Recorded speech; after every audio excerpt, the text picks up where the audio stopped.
Hey guys, welcome back to the show that is my YouTube channel. Bobby's here. I think I wore this shirt in the last video. It's a different day. I just got off work, so here we are. I want to read no sleep stories because I don't sleep. Bobby, can we lay in the bed, please? That would be so beneficial. All right, this one's from 4 years ago. It's called My Wife Has Been Peeking at Me from Around Corners and Behind Furniture. It's gone from weird to terrifying. My wife Lynn and I have been together for 6 years and married for 11 months. Okay, pause. Pre-K pause. I keep forgetting that I'm taking my tongue ring out when I'm doing these because it clicky clacks on my implants. And so I have 3 tongue rings sitting over here because I just keep pulling them out and putting them back in because I forget that I take them out and sit them there. You don't care. Anyways, we'll start that over. My wife Lynn and I have been together for 6 years and married for 11 months. Our entire history together has been very normal and never once have I noticed any weird behaviors or red flags. I can't stress enough how out of character this whole thing is for her. Lynn is very kind, intelligent, and thoughtful. She's always been the no-nonsense type of person. Being childish or trying to scare me is not something she'd normally do. She doesn't even like watching horror movies. When we first started dating, she agreed to watch The Shining with me because she knew how much I loved horror. She was so scared that she didn't even make it through half of the movie before we had to turn it off. She isn't into anything creepy and has never been into pranks. It's just not her cup of tea. And that's fine.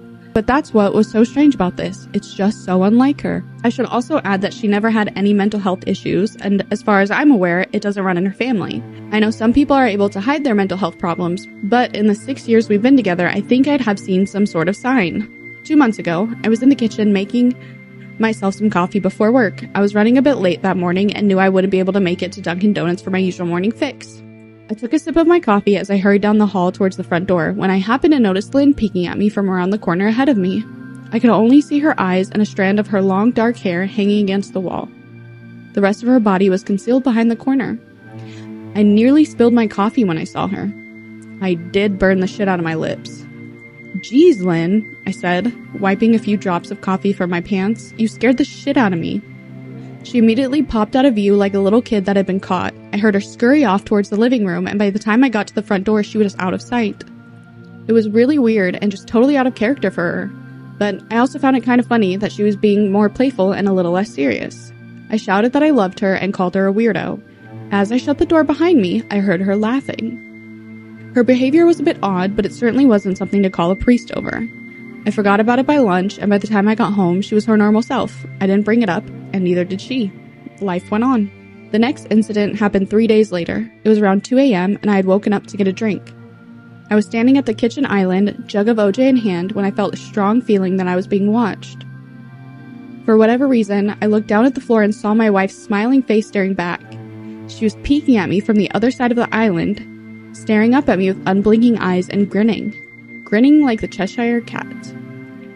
I screamed, I'll admit it, not out of irritation, but fear. For some reason, at that moment, I was scared. At the sound of my scream, Lynn scuttled backwards out of view, her hands and feet smacking the tile floor as she hurried out of the kitchen on all fours. I didn't run after her or even yell after her. I just stood there frozen in shock, wondering what the fuck had possessed her to do that. It took me a little longer than I'd like to admit to go back upstairs, but I did eventually. When I got to our bedroom, Lynn was lying on her side asleep, or at least pretending to be. I stood there for a while, watching her breathing, to be sure she was really asleep. I had a feeling she might jump out at me the moment I got into bed, but she didn't. I climbed into bed and she didn't even move. Her breathing was soft and deep, and I was starting to wonder if I'd dreamt the whole thing. The next morning, I waited for her to come down for coffee, and after handing her a mug and kissing her cheek, I decided to ask her about it. "What was that about last night?" I asked, keeping my tone light so I didn't offend or embarrass her. She frowned over her cup of coffee, shaking her head like she had no clue what I was referring to. "You were peeking at me again, from over there," I said, pointing to the spot on the floor by the kitchen island. She followed my gaze, and when she looked back at me, she burst out laughing. She laughed so hard that I couldn't help but join her. "You creep me the fuck out sometimes, you know that?" I said. She giggled and set her cup on the counter and wrapped her arms around my neck. "You creep me out all the time, so I guess we're even," she teased. We said our goodbyes and left for work. As I drove, I kept thinking about how creepy I had been seeing her grinning at me from behind the island like that. The sounds her hands made on the floor as she crawled away. I told myself she was just trying to be silly, just trying to join me in my love of all things horror. It's not like I was afraid of her, but it still didn't sit right with me. I then started seeing her peeking at me more and more. Sometimes she'd be peeking out from behind the couch or living room curtains. Once she even managed to get inside her grandmother's old trunk that sits at the foot of our bed. I might not have even known she was there at all had the trunk's old hinges not given her away. She'd had the lid propped up just enough so that only half of her face peeked through. She'd been grinning like an excited toddler. It was unnerving. I didn't even know what to say to her. All I could do was stare. When I finally found my voice, I asked her why on earth she was doing this. She didn't answer, but she had slowly closed the lid, shutting herself inside the trunk. I just walked away, feeling disturbed.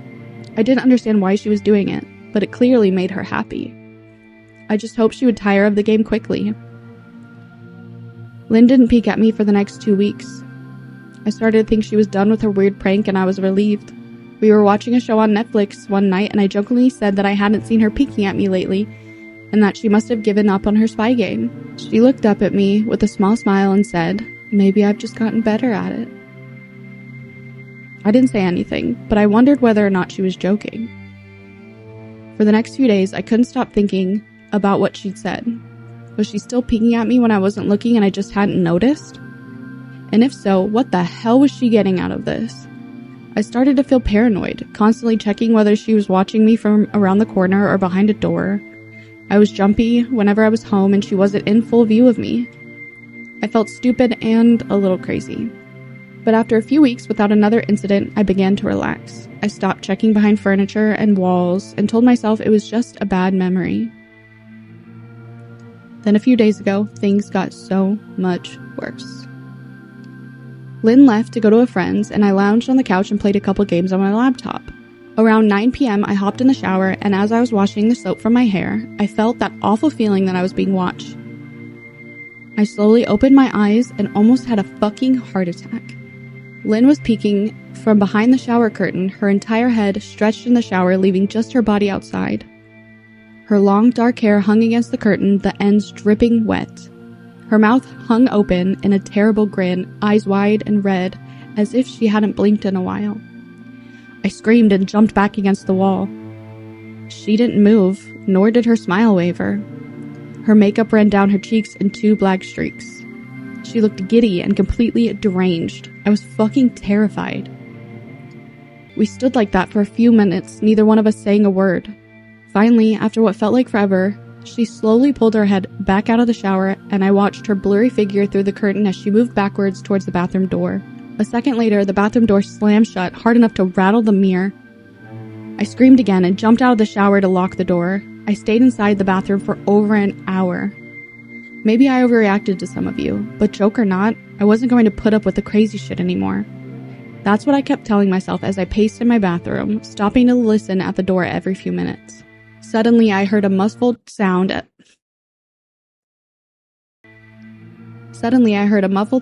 I pressed my ear against the bathroom door, straining to listen.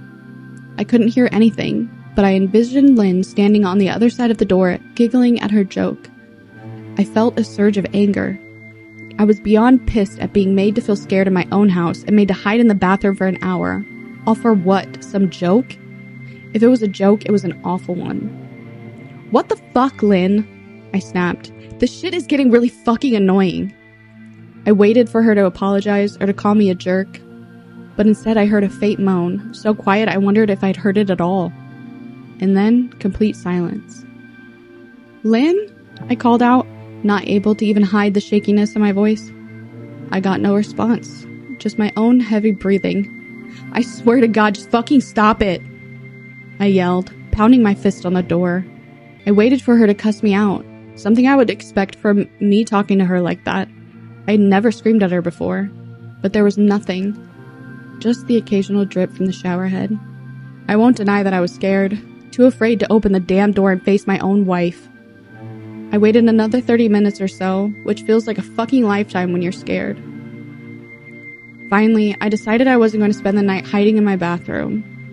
So I got down on my knees and peered under the door. I almost expected to see her face peeking back at me, but thankfully I didn't. I could see straight down the hallway to the top of the stairs, but no Lynn. I didn't know if I should be happy about that or not. I looked for a few minutes, waiting to see her head pop up over the top step, but it never came. I stood up, my hand hovering over the door, and mentally prepared myself to open it. I slowly turned the lock with shaky fingers and was about to yank it open when I heard a sound that still makes me feel nauseous when I think about it. A moan, louder than before, but this time I was able to tell just where it was coming from. I turned my head to the closet door as if in slow motion and locked eyes with my wife, who was peeking out at me from the slight gap. Her eyes were still wide as ever, and her mouth was hanging open in the most grotesque, gaping smile I'd ever seen. I didn't even scream. I was too scared for even that. Her hands were clasped to her chest, body trembling with sheer delight, as if she could barely contain her excitement. A short, raspy moan bubbled up from her throat, deep and raw, sending a shiver through my entire body. Somehow, I found the ability to pull the bathroom door open and ran as fast as I could all the way down the steps, snagging my keys and phone from the table in the living room before running outside to my car. I could hear her shrill laughter behind me, but I didn't hear her getting closer. I didn't even bother shutting the front door. I drove away from the house faster than I legally should have, shivering the entire time, either from fear or the cold, maybe a little of both. I hadn't grabbed a coat or even a pair of shoes. I was still in my boxers and my hair was still damp. I drove straight to my brother Chris's house about 40 minutes away, ignoring any and every call and text I got. I didn't check my phone until I was safely parked in my brother's driveway. Lynn had called 4 times and sent a flurry of texts, all wondering where I'd gone and why I left like that. I threw my phone at the dash in a rage, furious at our nonchalant attitude. My brother and his wife were surprised to see me, especially dressed in just a pair of boxers, but told me to stay as long as I needed. Chris lent me some clothes and asked me what happened. I told him Lynn and I had a fight but didn't get into the details. I didn't want him to think I was overreacting, leaving my wife over a prank, even if it was a strange one. I mean, hadn't I encouraged her for years to lighten up instead of being so serious all the time? I had wanted her to relax and loosen up, but this was definitely not what I'd had in mind. I tried to sleep on their sofa, but my brain wouldn't let me sleep. Every time I closed my eyes, I saw Lynn's face staring at me from inside the closet. Knowing she'd been in there with me the entire time made my skin crawl. She'd never left the fucking bathroom at all. Instead, she slipped inside the closet and slammed the bathroom door shut to fool me. The mere thought of going back home gave me anxiety. I tossed and turned, unable to sleep. Chris ended up giving me a sleeping pill so I was able to get a little rest. My sleep was filled with terrible dreams, all of Lynn's smiling face. I woke up just as the sun started to rise. My sore body ached from the sofa, and I felt drained. I knew I'd have to call Lynn at some point, but I didn't know what to say to her. I wouldn't be going home unless she gave me her word she'd never do any more creepy shit. I just wanted my wife back. Her normal, serious self never looked so good to me. I was contemplating calling her and telling her that when that familiar feeling came over me. I was being watched. I was staring at the ceiling, my heart in my throat. I didn't want to look away, but the longer I ignored the feeling, the worse that it got. My eyes drifted away from the ceiling almost on their own. Her face was pressed up against the window beside the couch, staring down at me with that same gaping smile. Drool dribbled down her lips, leaving 2 long streaks down the glass. I didn't know how long she'd been there, but something told me she'd been there quite a while, possibly all night. I didn't bother screaming, though I was afraid anger trumped any fear I felt at that moment. I jumped up from the couch and pounded my palm against the glass. "Lynn, are you crazy? What the hell is wrong with you? Just go home!" I shouted. "Now!" She didn't move, and her ghastly expression never changed. If anything, her smile only grew, as if she had never been more elated. I could hear Chris and his wife moving around upstairs. As if Lynn could hear them from her place outside, her head twitched slightly in their direction, and she began to close her mouth slowly. Chris called my name from upstairs, obviously concerned. "Do you mind?" I turned to see him and his wife, Rebecca, hurrying So sorry. I turned to see him and his wife Rebecca hurrying down the steps. When I turned back to the window, Lynn was gone. The only sign that she'd been there at all was the 2 streaks of drool still dripping down the glass. I tried explaining to Chris and Rebecca about waking up to see Lynn watching me through their window. They were skeptical. Who wouldn't be? Chris and I went outside to the spot in front of the window, but there were no footprints in the dirt, just a slight indent.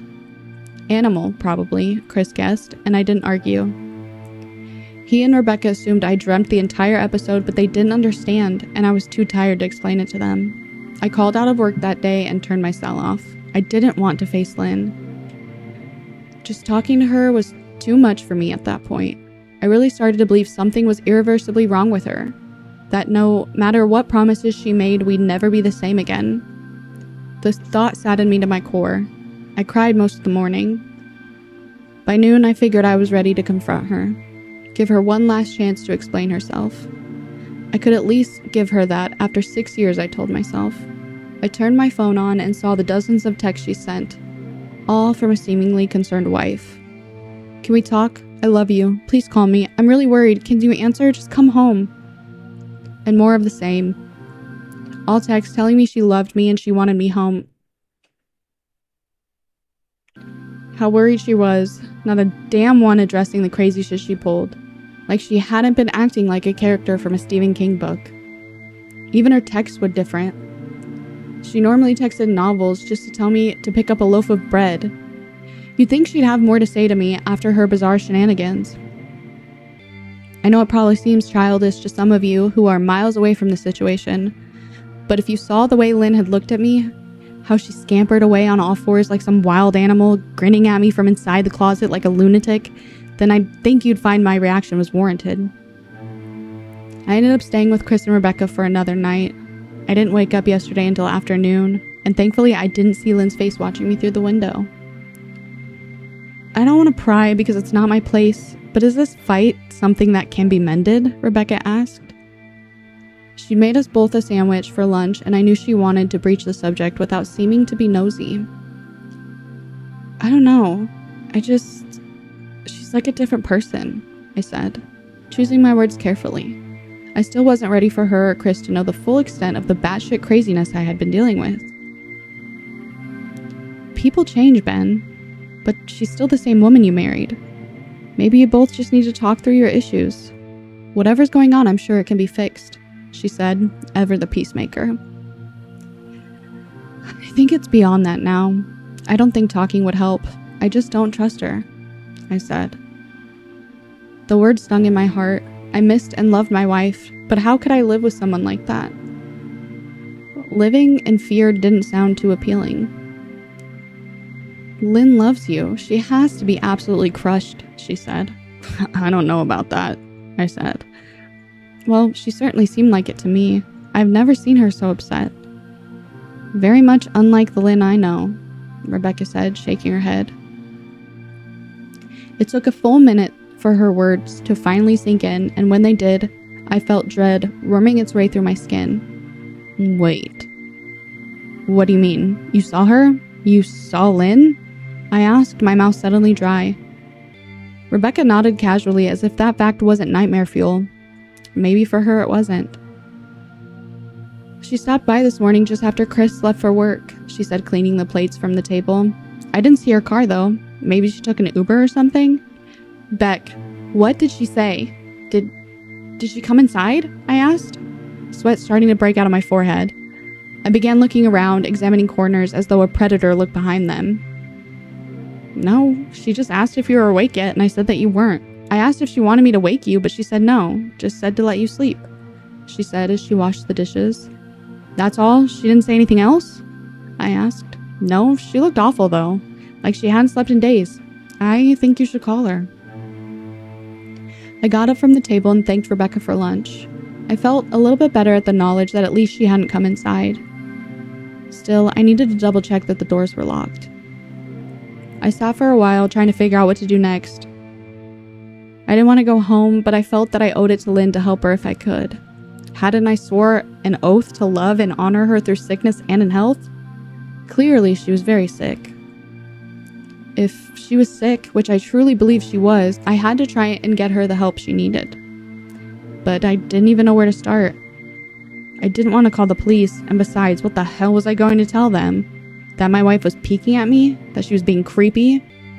As bizarre as she'd been, she still hadn't committed a crime. Not yet, anyway. The police would have probably said that I was overreacting. But this wasn't some prank. It felt wrong. Dangerous, even. Like something sinister lurked beneath her smile. I knew as her husband I was well within my rights to have her committed, but what if she simply acted normal in their presence? She'd obviously been able to fool Rebecca into thinking she was just a concerned wife. As long as the doctors didn't find her a danger to herself or others, they'd have no choice but to release her after 72 hours. I felt lost and overwhelmed, so I did what any husband in my position would do. I called her mother. I didn't want to, believe me. Her mother, Marian, and I were never on the best of terms. We never fought or anything like that. She just wasn't a very warm person and wasn't really easy to get along with. She hardly ever smiled, and when she did, only her lips would move into a thin-lipped smile, leaving her eyes as blank as before. She gave off this aura that felt like she was permanently on the offensive. I'd only met her twice, and both times were such short visits. I got the impression she didn't approve of me for her daughter. Lynn always ushered us out quickly, as she didn't want me to feel uncomfortable, which I was grateful for. Being in her mother's company felt almost unbearable, like walking on glass. I was glad when we moved 3 states away so we didn't have to see her often. I was happy to avoid the woman, but I needed her help. Shut up. I really didn't want to talk to her at all, but I had to talk to someone, and someone who knew Lynn better than I did. So I grit my teeth and did what I had to. Yes, she answered, already sounding irritated. Marianne, it's me, Ben. Do you have a minute to talk? I asked. I could hear her cluck her tongue in irritation. I'm in the middle of writing some checks, but if you insist, I suppose I can spare a moment. What is it that you want to discuss, Benjamin? She said coolly. It's about Lynn. She's been acting strangely, and I was wondering if you had any idea whether there was something...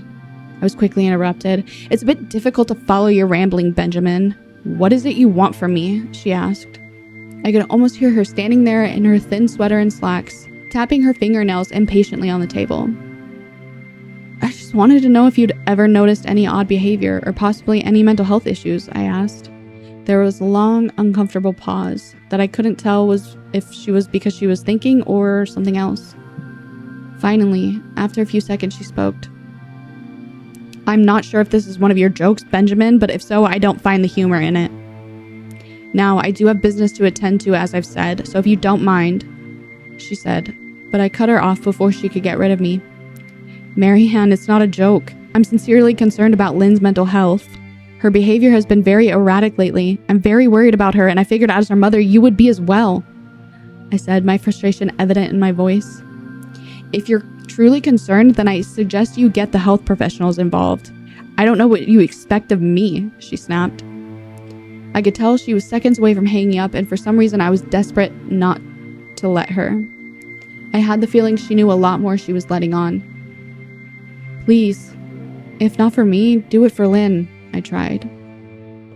I heard a faint, shaky intake of breath, as if she were trying to hold her steely persona together but failing. Marianne, what's wrong? I started. Benjamin, I don't know what to tell you. My only advice would be to seek professional help. Do not call here again. Goodbye.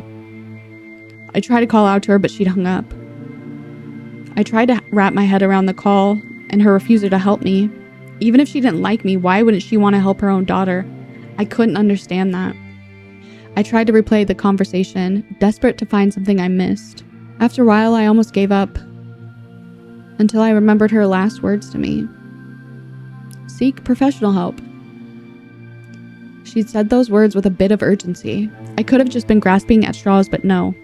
I was sure her voice had changed ever so slightly when she'd said that, as if they were very important. What had she meant? I assumed she'd been referring to medical professionals, but maybe she was referring to someone else. Someone that she didn't, for some reason, feel comfortable saying directly. Or maybe I was just desperate. I waited for Chris to get home, and after a very long and exhausting conversation with him and Rebecca, I convinced them that Lynn truly needed psychiatric help. I didn't tell them everything. I wasn't prepared to go into it yet, but I told them about our last encounter, how she'd hidden in the bathroom peeking at me from the closet. They were obviously shocked, but thankfully they believed me. They too just wanted to help her. Still, they didn't think it was all that serious. Weird, maybe, but not dangerous. They just kept saying that Lynn had to be playing some kind of weird joke. Maybe for YouTube? Rebecca offered, if only half-heartedly. Chris didn't think we should involve the police just yet. He offered instead to go with me, and I readily accepted. He reasoned that calmly talking to her, trying to coax her into going willingly, was the best recourse. I agreed to do it his way. At least I wouldn't be going into that house alone. We drove over this morning just after breakfast. There was no way I was going at night. When we pulled into the driveway, my stomach began doing somersaults. Her car wasn't there, but I still didn't let my guard down. The front door was ajar, and for a split second, I thought we'd seen her eyes staring through the gap. I was shaking and starting to sweat. Chris, however, was fine. He waited for me to open the door, his hands in his pockets, like he was going on a fucking stroll through the park. I envied his ignorance. I pushed the door open and was immediately hit with the stench of rot. Chris smelled it too, and he walked in the house behind me with his nose scrunched up. "What do you guys use to clean the floors around here? Shit?" Chris mumbled. "Shut up," I said, my eyes darting around for any sign of Lynn. The house was deadly quiet and dark despite being 10 in the morning. All the curtains were closed up tight, refusing to allow any sunlight inside. If I hadn't left it just 2 days prior, I'd have thought the house to be abandoned. We moved through each room, carefully checking any place that she might hide, occasionally calling her name. "Why the fuck are you looking under the couch?" Chris asked eventually. "Aren't we looking for your wife?" He was looking at me like I was a moron. "Let's just go upstairs," I whispered. He shook his head, but followed me up the stairs to check the bathroom and spare bedroom. On the way up, my shoes crunched over pieces of glass that looked to be littered over a few of the steps. I noticed that one of Lynn and my wedding portraits that hung on the wall along the staircase had been smashed. The frame hung crookedly, all the glass removed. I stared at the picture, a lump forming in my throat. We had taken the photo just after leaving the church, after saying our vows. She looked so beautiful in her white gown. I looked at Lynn's beautiful face. I never dreamed her face would be a source of terror for me. We climbed the rest of the steps and checked the spare bedroom, but it looked completely untouched. I was hesitant to go into the bathroom, my fear from that night coming back to me all at once. Chris noticed and offered to go in by himself, but I couldn't let him do that. So we walked in together, checking the closet and the shower. The bathroom looked as if it hadn't been touched since the night I left. "I don't think she's here, Ben. Why don't you pack some clothes and we'll try coming back tomorrow or something?" Chris said. I nodded and went into our bedroom and stuffed some clothes into a duffel bag. When I checked inside her closet, I came across the source of the smell and gagged. Chris took one look and lost all color in his face. He had to go stand by the stairs to get away from the sight and smell. I gazed down in shock at what lay inside my bedroom closet. Soaking into the rug were at least a dozen eyeballs, all carefully laid out in pairs. Some were as large as a quarter, while others were as tiny as a marble. I stared at the eyes she'd collected from small animals, and I wondered how she'd gotten them and shuddered at the thought. Man, I thought I had it bad with Becca's shoe addiction, but fuck me. Your wife's in here collecting eyeballs? Ben, I think we should go, he called from the hall. I'm getting nauseous. All right. I grabbed my duffel and shut the closet door on my new nightmare. I stepped out of the hall and took a deep breath of air. I could taste the rot on my tongue and I couldn't help but gag. Who the fuck lines up eyeballs in their closet like that? Chris mumbled. I tried to tell you she needed help, I said. She doesn't need help, Ben. She's a fucking exorcist, he said. You coming or what? I can't stand the smell any... His words died in his throat and his eyes grew wide with fear. I didn't ask him why. I could feel it. Someone was watching me and I didn't think it was the eyes in the closet. I turned around, my eyes slowly scanning the bedroom.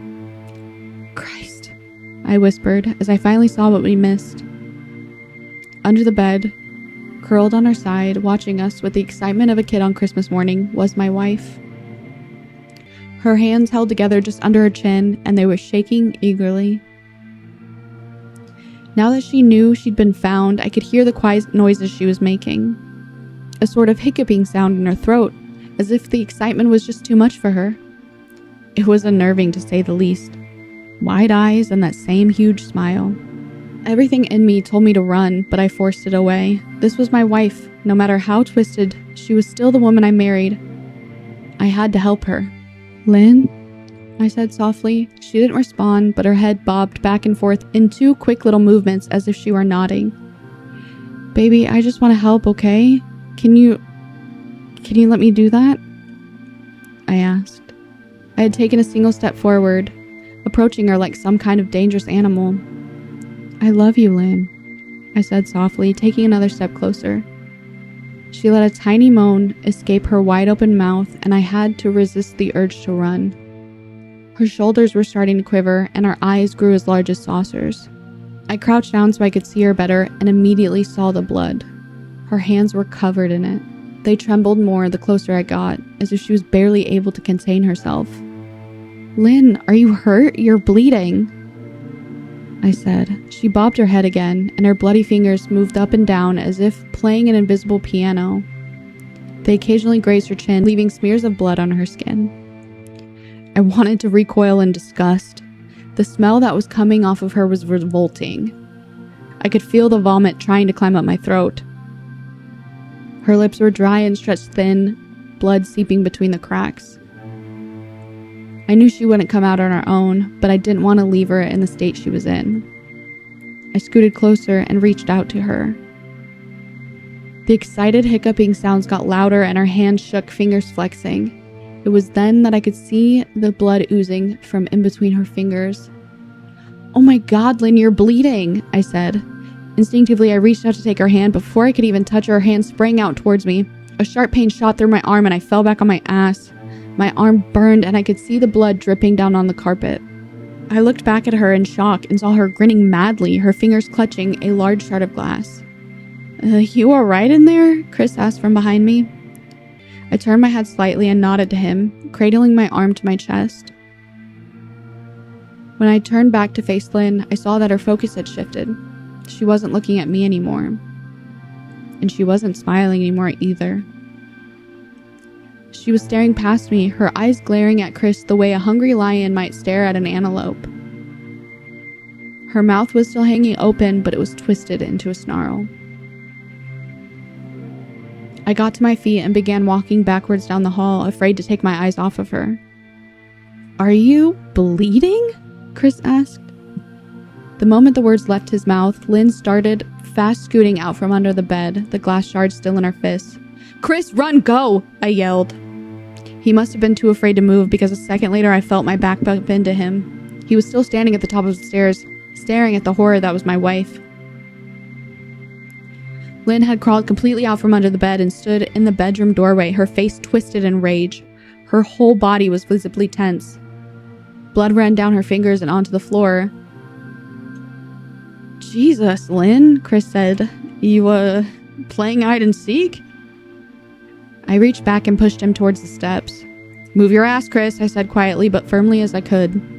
Lynn bobbed her head in fast, sharp motions and began to grin, stretching her mouth open wider and wider so that her chin seemed to touch her chest. I heard Chris mutter a prayer and then he was running down the stairs. I stood at the top of the steps, stuck between the love for a woman who clearly needed serious help and self-preservation. "I only want to help," I said, choking back tears. Her eyes focused on me once again as she slowly lifted the glass, holding it out in front of her. And then she started sprinting towards me, grinning with utter excitement. Thankfully, my body took over and I flew down the stairs, skipping 2 or 3 at a time. I made it to the front door before I felt her leap onto my back, wrapping her arms around my neck, her open mouth next to my ear so that I could hear those terrible hiccuping sounds up close. I shook her off me, knocking her to the floor. I felt a searing pain in my back as she went, but I tore open the front door and bolted to my car.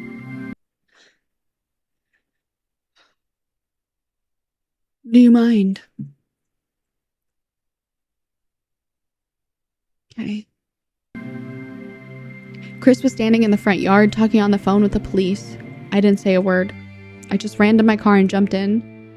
Chris took the hint and followed me, still on the line with 911. I watched the rearview mirror, sure I'd see her there, running after us, but I never did. I went straight to the ER and got 11 stitches on my arm and 3 on my back.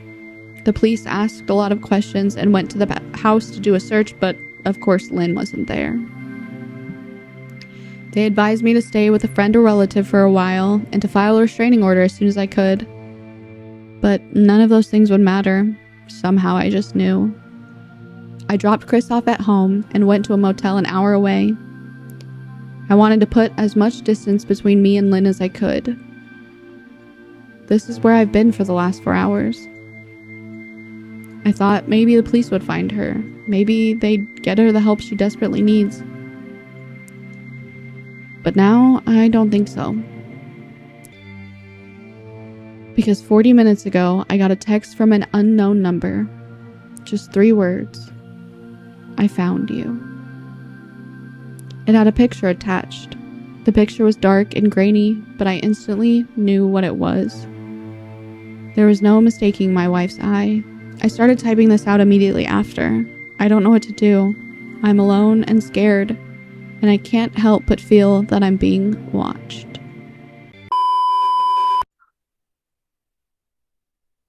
I have chills. That took forever to read. Oh my god. Okay, we're only going to read one. Oh my god. That was really well written, and I just can't read. I'm dyslexic. Hi, nice to meet ya. I want to keep doing those. Let me know if I'm good at reading shit like that. I've always wanted to be a voice actress. I've been in a commercial, but yeah. That's all I've got. Thank you for being here. Let me know if you guys enjoyed that and want more. Benji. I really like scary stuff. I really do. I really like horror themed things, but I like fantasy more than anything. I thought about reading Let's Not Meet stories, but those are a little too real. And when you've been through your own fair share of trauma, reading Let's Not Meet stories is not fun. But maybe I could read a few. We'll see what happens. Yeah. Anyways, I love you guys so much. I hope you're having a great day or night, wherever the f you're at in the world. Don't do anything I wouldn't do. Make good choices. I realize that I have been forgetting to say that in my outros. It's the outro that I say on Twitch when I end my streams. Well, before the dancing part of my streams. If you guys don't know, I stream on Twitch. I live stream every weekend. We have a dance party before stream, and we have a dance party when we're ending stream. It's just a chance to listen to music really fucking loud and be really weird for a little bit. It's really fun. And you should come. You should come hang out over there on Saturdays and Sundays at 11 a.m.-ish. Arizona time. Mountain Standard Time. Whatever the I don't understand time zones. I don't understand a lot of things, but it's okay. Anyways, okay, I have to go turn in homework now, okay? That's it. I love you so much. I hope you have a great day or night, wherever you're out in the world. Don't do anything I don't do. Make good choices. Be nice, be kind, be gentle. And you will be seeing me in whatever video I post next. And as I was watching the show for my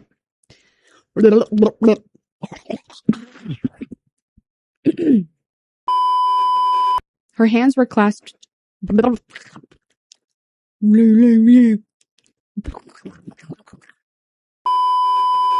You coming or what? I can't.